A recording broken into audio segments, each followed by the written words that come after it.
Sir, stand up. May I ask what this is about? You've been reported as threatening crew. I haven't threatened any. He's been watching us the entire flight. He doesn't belong up here. I have a ticket. Turn around. Hands behind your back.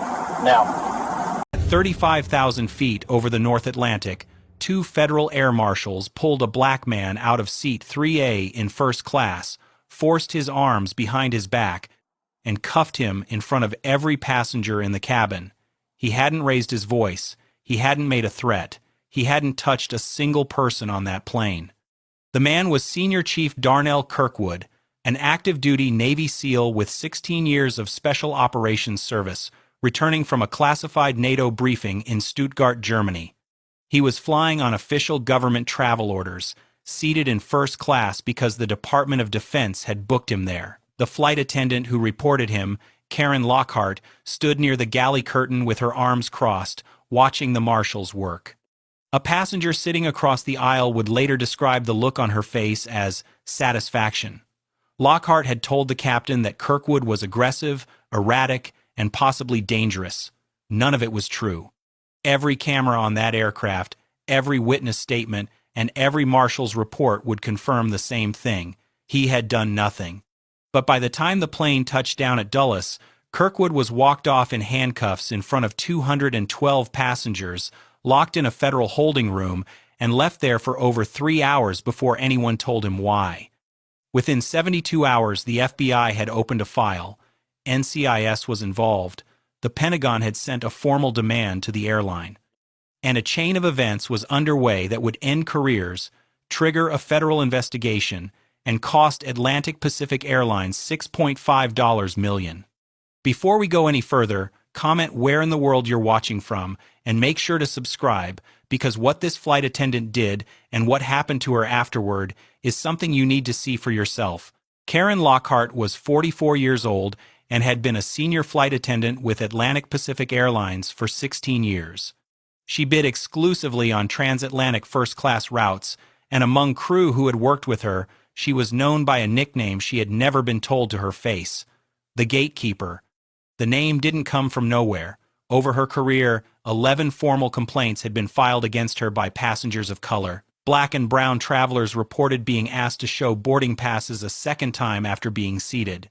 They described condescending language during meal service, drink orders skipped without explanation, and quiet suggestions that they might be more comfortable in economy.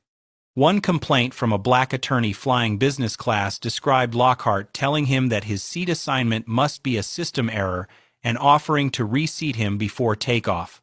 Every one of those complaints had been reviewed internally and dismissed. Some were marked as misunderstandings, others were filed with no action taken at all.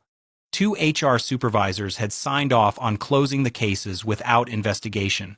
Lockhart had never been disciplined, never been retrained, never been pulled aside and told to change her behavior. To the airline, she was a reliable senior crew member with a clean record. To the passengers she targeted, she was something else entirely. Her junior partner on the Kirkwood flight was Colton Pruitt, 27, 2 years into the job and still on probation. Pruitt followed Lockhart's lead without question. He laughed when she laughed, agreed when she directed, and stayed silent when silence was easier than confrontation. That silence would cost him too. Senior Chief Darnell Kirkwood was 38 years old and had spent nearly half his life in naval special warfare.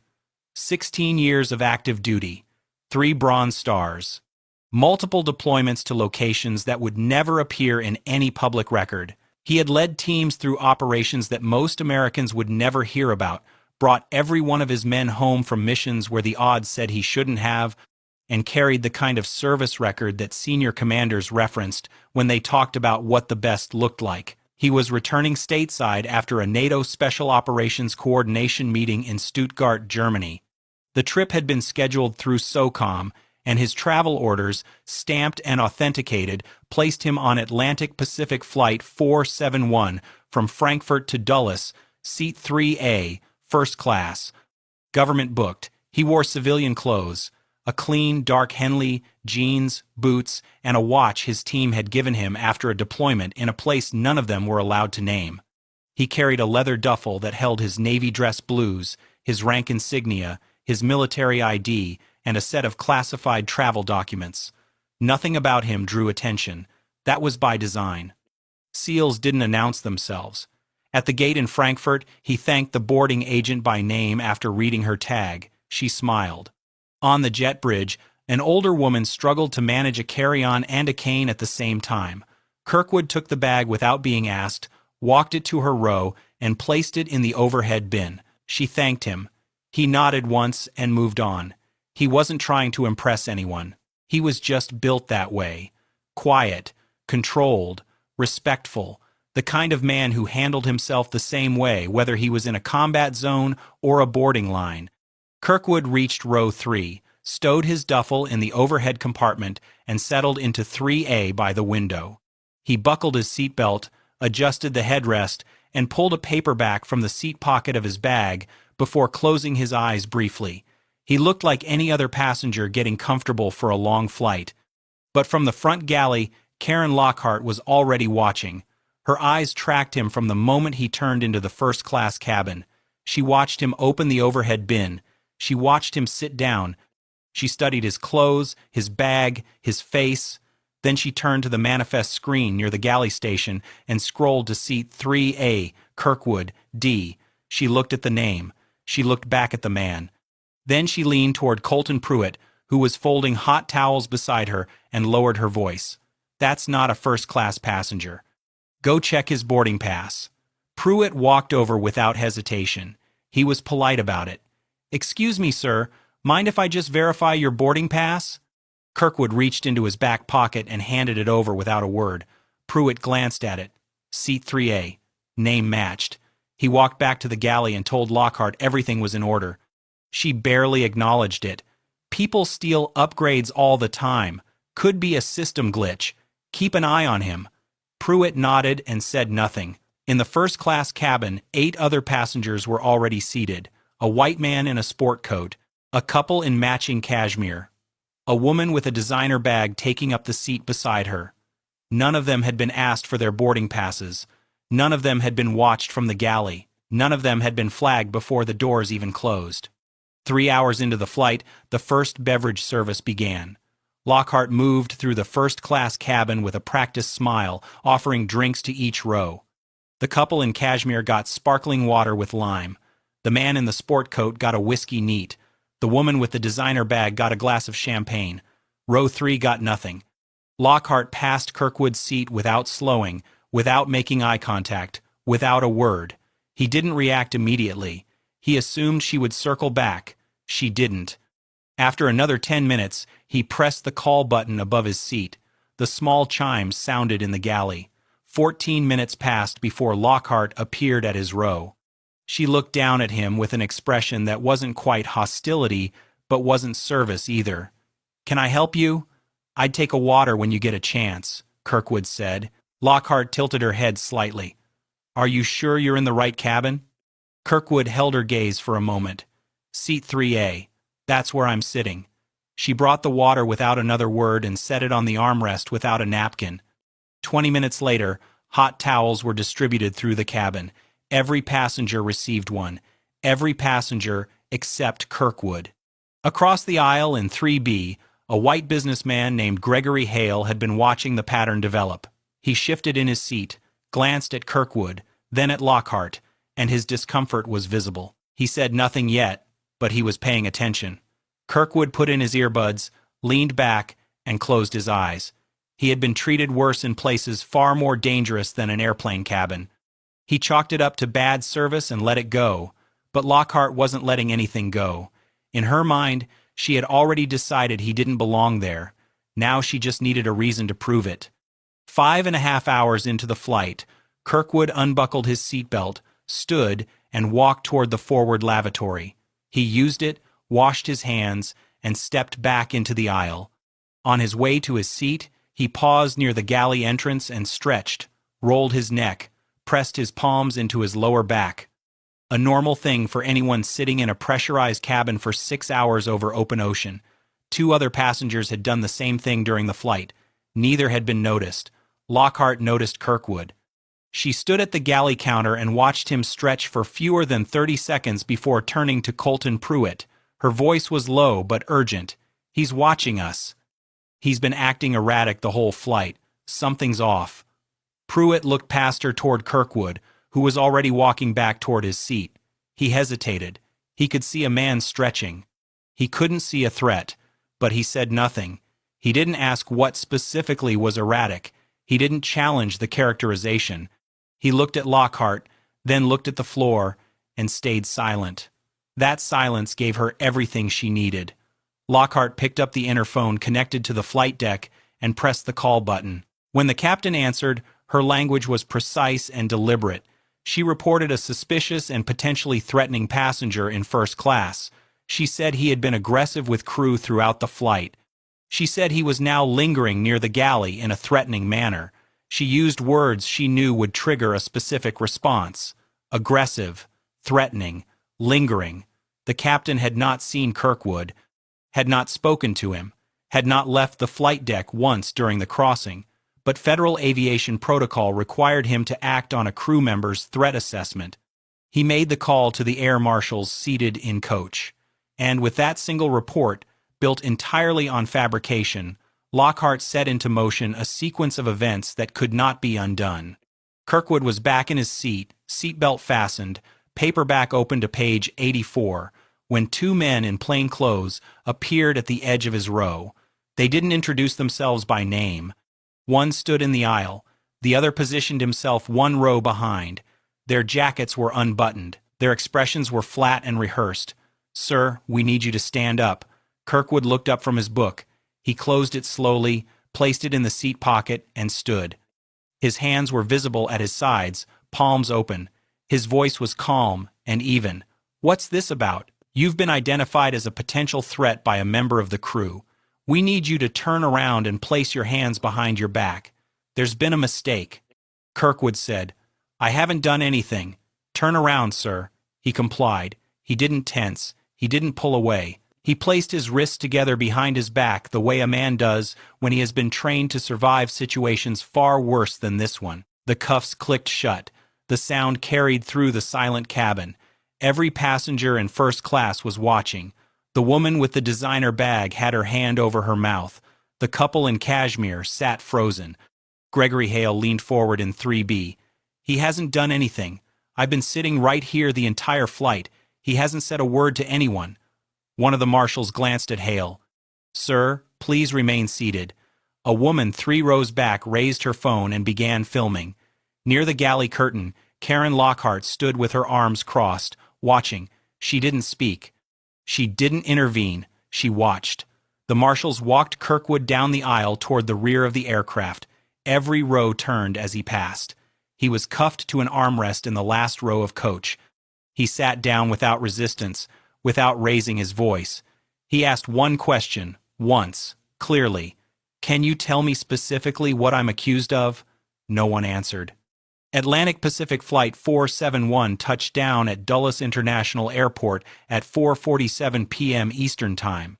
Before the seatbelt sign was turned off, before a single passenger stood to reach for their luggage, the forward cabin door opened and 4 figures stepped on board, 2 FBI agents, 2 airport police officers.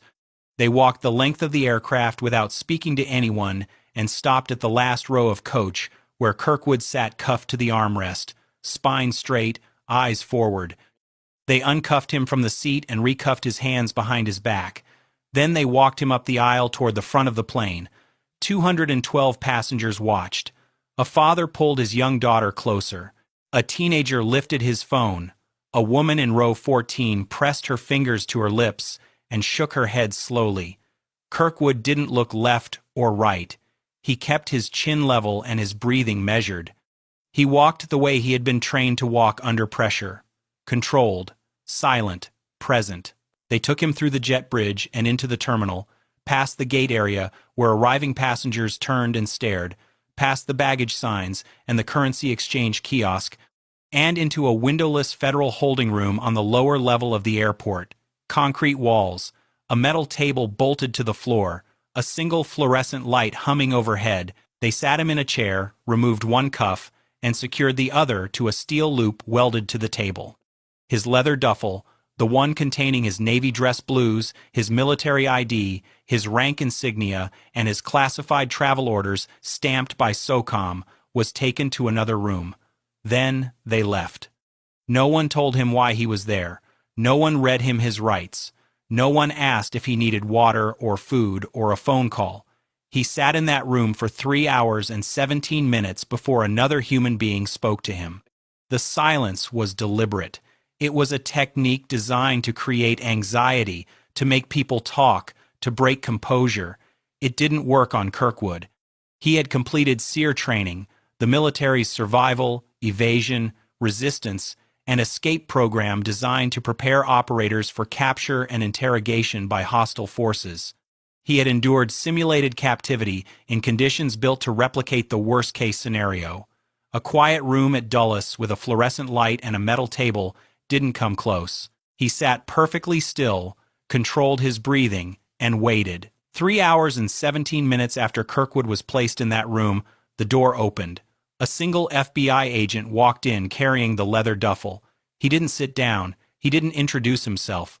He set the bag on the metal table, unzipped it, and began removing the contents one item at a time. First, the Navy dress blues, folded with military precision, creases sharp enough to cut paper. Then the rank insignia, Senior Chief Petty Officer, then the ribbons, 3 bronze stars among them, then the military ID, photo matching the man sitting across from him. Then the travel orders, printed on official letterhead, stamped by United States Special Operations Command, detailing authorized travel from Stuttgart, Germany to Washington, D.C., in connection with a classified NATO coordination meeting. The agent stared at the documents for a long moment. He looked at Kirkwood, he looked back at the orders, then he zipped the bag, picked it up, and walked out of the room without saying a single word. 20 minutes passed. The door opened again. This time, 2 different agents entered. Their posture was different. Their tone was different. Everything about the room shifted. Senior Chief Kirkwood, we need to understand what happened on that flight. Kirkwood was still cuffed to the table. He nodded once and began speaking. His account was precise, clinical, and delivered without emotion or embellishment. Times, seat numbers, names he had overheard, descriptions of each interaction. He recounted the skipped service, the delayed response to his call button, the question about whether he was in the right cabin, the hot towel that never came, the stretch near the galley, the marshals at his row. He delivered it the way a special operator delivers a debrief. Facts only. Sequence intact. Nothing added. Nothing left out. The 2 agents exchanged a look. One of them reached across the table and unlocked the cuff from Kirkwood's wrist personally. We're going to get to the bottom of this. Within the hour, calls were being made to NCIS, to Atlantic Pacific Airlines Corporate Security Division, and to the Pentagon. The investigation moved fast. Federal agents pulled every available piece of evidence from Flight 471, and the picture that emerged was not complicated. It was damning. The passenger's cell phone video, filmed by a woman in row 6, captured the takedown in full. Kirkwood standing calmly, the marshals cuffing him without resistance, Gregory Hale in 3B protesting that the man had done nothing wrong, and Karen Lockhart standing near the galley curtain with her arms folded, watching it all with an expression that the filming passenger would later describe in her written statement as satisfied. The aircraft's internal CCTV told the rest of the story. Cameras captured Lockhart tracking Kirkwood from the moment he boarded. They captured her checking the manifest and leaning toward Colton Pruitt. They captured the first beverage service, where every first-class passenger received a drink except the man in 3A. They captured Lockhart's 1-4-minute delay in responding to his call button. They captured her walking hot towels to every other row and passing his without stopping. They captured Kirkwood standing near the galley for fewer than 30 seconds, stretching his back before returning to his seat. And they captured Lockhart picking up the interphone to the flight deck less than a minute later. The air marshal's own written reports confirmed that Kirkwood had been fully compliant during the encounter. 0 signs of aggression, 0 resistance, 0 verbal hostility. The captain's statement confirmed he had never personally observed any threatening behavior and had acted solely on Lockhart's report over the interphone. When investigators reviewed that report, they found she had never documented a single specific behavior. No description of a threatening act, no mention of a weapon, no articulable reason for concern. Just 2 words used over and over: suspicious, threatening, words that, when cross-referenced with every second of available footage, meant nothing more than a black man sitting in first class.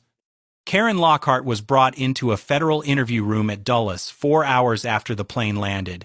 She walked in with her shoulders back and her chin raised.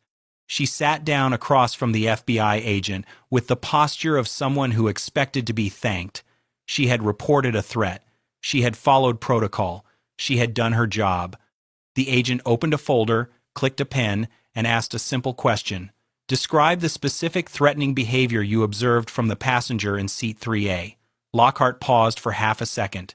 He was looking around a lot, scanning the cabin, acting nervous. The agent turned a laptop screen toward her and pressed play. The CCTV footage showed Kirkwood reading his book, eyes down, sleeping with his head against the window, looking out at the clouds, sitting still with his earbuds in. Which part of this is scanning the cabin? Lockhart shifted in her seat. He was near the galley, lingering. That's a red flag. The agent checked a printed manifest log. 6 other passengers moved through the galley area during the flight. You didn't report any of them. Why? Lockhart didn't answer immediately. The agent continued. Did you ask any other passenger in first class to verify their boarding pass? No. Did you skip any other passenger during beverage service? No. Did you bypass any other passenger during the hot towel distribution? No. The room was quiet for a long time. Then the agent slid a single printed image across the table. It was a still frame pulled from the cabin CCTV. It showed the moment the air marshals were cuffing Kirkwood in his seat, and in the background, standing near the galley curtain, was Lockhart, arms crossed, watching, smiling. Lockhart stared at the photo. Her lips parted, but nothing came out. The confidence that had carried her into that room drained from her face in a single breath. The agent leaned back. He just didn't seem like he belonged in first class. Those were your words on the interphone. Can you explain what that means? Lockhart's voice was barely above a whisper. I don't know. The call reached Atlantic Pacific Airlines corporate headquarters in Dallas before the sun came up the next morning. By 8 a.m., the executive crisis team had assembled in a closed conference room on the 14th floor. By 9 a.m., every attorney on the airline's in-house legal staff had been pulled from other matters. By noon, the airline's VP of operations had been briefed on the full scope of what had happened on Flight 471, and the internal review that followed made everything worse. 11 formal complaints had been filed against Karen Lockhart over the previous 9 years. Every single one came from a passenger of color. Black travelers reported being asked to prove their seat assignments. A Latino businessman described being told he looked like he was in the wrong cabin. A South Asian woman traveling with her children recalled Lockhart, suggesting she might be more comfortable farther back. 11 complaints. All reviewed internally, all dismissed. Some were marked as resolved with no action. Others were noted as misunderstandings. 2 HR supervisors had signed off on closing the files without a single follow-up interview. Colton Pruitt was interviewed separately. He sat across from investigators with his hands clasped on the table and admitted what the footage already showed. He knew Lockhart's report to the captain was exaggerated. He knew Kirkwood hadn't done anything threatening. He said nothing because she was senior crew, and he was still on probation. I didn't want to make trouble, Pruitt told the investigators. The investigator wrote that down without expression. The Pentagon's response arrived by secure letter the same afternoon. A Department of Defense spokesperson followed with a public statement that left no room for interpretation. An active-duty Special Operations Service member was unlawfully detained based on a fabricated report with clear racial motivation. The department expects full accountability from all parties involved. Within 48 hours, the story reached national media. The headline was everywhere, and inside the airline's headquarters, every person in that conference room understood the same thing. This could not be contained, walked back, or quietly resolved. The terminations began within the week. Karen Lockhart was fired from Atlantic Pacific Airlines for gross misconduct, filing a false threat report against a passenger, racial discrimination in the performance of her duties, and violation of federal aviation regulations governing the reporting of security threats on commercial aircraft. Her crew credentials were revoked. Her access to airline systems was deactivated. Her 6-year career ended not with a retirement ceremony but with a letter hand-delivered by corporate counsel in the presence of 2 witnesses. Colton Pruitt was suspended immediately and placed under internal investigation for failure to intervene and for corroborating a report he knew to be false. He resigned 3 weeks later before the investigation concluded. His resignation letter was one sentence. The airline's head of crew training was removed from her position after the internal review revealed that no module in the company's training curriculum addressed racial bias in threat assessment or the legal consequences of filing false security reports. 2 HR supervisors, the same 2 who had signed off on dismissing 11 prior complaints against Lockhart without investigation, were placed on administrative leave pending a full audit of their case handling. Neither would return to their roles. But the most significant consequence came from outside the airline. The FBI formally referred Lockhart's case to the United States Attorney's Office for the Eastern District of Virginia. The referral cited potential federal charges related to filing a knowingly false report on a commercial aircraft, a violation of federal law carrying a maximum sentence of up to 20 years in prison. Lockhart, who had walked into her FBI interview expecting to be thanked, now faced the possibility of a federal indictment. Atlantic Pacific Airlines issued a public apology 72 hours after the story broke nationally. It was 4 paragraphs long, carefully worded by legal counsel, and avoided using the words racism, discrimination, or wrongful. The public response was immediate and uniform. It wasn't enough. It wasn't close. Senior Chief Darnell Kirkwood retained a civil rights attorney within 2 weeks of the incident. The lawsuit was filed in federal court, and it named 3 defendants. Karen Lockhart, individually, Atlantic Pacific Airlines, and the airline's corporate parent company. The complaint alleged racial discrimination, false imprisonment, defamation, intentional infliction of emotional distress, and violation of the Civil Rights Act of 1964. The evidence attached to the filing was overwhelming. Multi-angle CCTV footage from the aircraft showing every interaction between Lockhart and Kirkwood. Cell phone video from a passenger capturing the arrest and Lockhart watching from the galley. Written statements from Gregory Hale and 4 other first-class passengers confirming that Kirkwood had been singled out. The air marshal's reports confirming full compliance and 0 aggression. The captain's statement confirming he had acted solely on Lockhart's characterization and had never observed anything himself. And the complete record of 11 prior complaints against Lockhart, every one from a passenger of color, every one dismissed without meaningful action. But it was the discovery phase that broke the case open entirely. Internal emails between airline supervisors revealed conversations that no jury would forgive. One manager had described Lockhart as old school but harmless. Another had responded to a complaint from a black passenger by writing, "Some people are just too sensitive about this stuff. File it and move on." A third email, sent after one of the dismissed complaints, read, "Karen's been here 14 years. She's not going anywhere over a hurt feeling." The airline's legal team saw what was coming. The case never reached trial. Atlantic Pacific Airlines settled for $6.5 million, $3.8 million in compensatory damages, covering false imprisonment, emotional distress, reputational harm, and lost duty time. $2.7 million in punitive damages assessed against both the airline and Lockhart individually. As part of the settlement, the airline agreed to implement mandatory anti-bias training for all cabin crew, establish an independent review board for discrimination complaints with authority to override internal HR decisions, and install enhanced cabin monitoring systems on all aircraft to ensure that future incidents would be recorded from every angle. The money was significant, the reforms were structural, but for Kirkwood, The settlement was never about either. It was about the record. Senior Chief Darnell Kirkwood returned to duty the following Monday. He reported to his commanding officer at Naval Special Warfare Command, sat through a formal debrief on the incident, and was told one thing that mattered more to him than any settlement figure. You handled yourself with the discipline and restraint expected of a SEAL, not just on that flight, through every part of what came after. Kirkwood nodded once. That was enough. He didn't give interviews. He didn't release a statement.